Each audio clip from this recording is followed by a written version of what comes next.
नमस्कार। स्वागत है आपका एंशंट विजडम इंडिया में, जहां हम आपके लिए लाते हैं सनातन धर्म का शाश्वत ज्ञान। आज हम बात करेंगे उस सिद्धांत की जो पूरे जीवन का आधार है, कर्म का रहस्य। क्या है कर्म?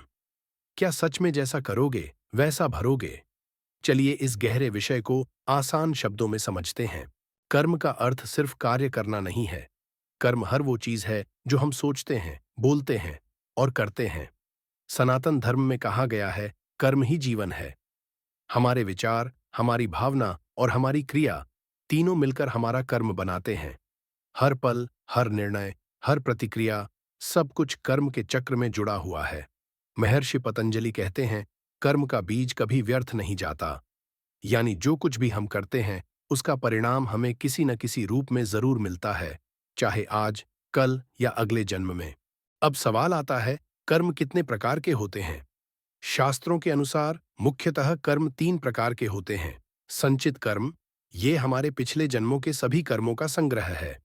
प्रारब्ध कर्म, जो इस जन्म में हमें भोगने को मिलते हैं। क्रियमाण कर्म, जो हम वर्तमान में कर रहे हैं और भविष्य को बना रहे हैं। इनमें सबसे अधिक प्रभाव डालने वाला है क्रियमाण कर्म, क्योंकि यही हमें मौका देता है अपना भाग्य बदलने का। अगर हम आज अच्छे कर्म करें तो कल का प्रारब्ध भी सुधर सकता है। भगवद गीता कर्म पर आधारित सबसे महान ग्रंथों में से एक है। श्री कृष्ण अर्जुन से कहते हैं, कर्मण्येवाधिकारस्ते मां फलेषु कदाचन, अर्थात तुम्हारा अधिकार सिर्फ कर्म करने में है, फल पर नहीं।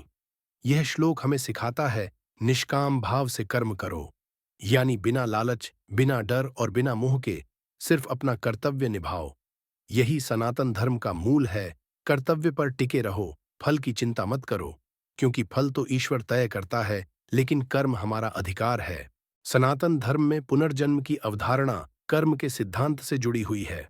जिस प्रकार बीज बोया जाता है और फल समय के साथ आता है, उसी तरह हमारे कर्म भी समय के साथ लौटते हैं। अगर इस जीवन में कर्मों का फल पूरा नहीं हुआ, तो आत्मा अगले जन्म में उन कर्मों को पूरा करने के लिए लौटती है। यही है कर्म का चक्र, जो तब तक चलता रहता है जब तक आत्मा मोक्ष ना पाले। इसलिए कहा जाता है, जो जैसा करता है वैसा ही पाता है। यही है सनातन धर्म का न्याय। दोस्तों, कर्म केवल एक सिद्धांत नहीं, बल्कि हर आत्मा की दिशा और दशा तय करने वाली शक्ति है। कर्म से ही भाग्य बनता है और कर्म से ही मोक्ष मिलता है। अगर आप भी इस दिव्य ज्ञान को समझना चाहते हैं, तो जुड़े रहिए एंशंट विजडम इंडिया के साथ। वीडियो पसंद आया हो तो लाइक करें, शेयर करें और ऐसे ही और सनातन ज्ञान के लिए सब्सक्राइब जरूर करें। धन्यवाद। जय श्री कृष्ण।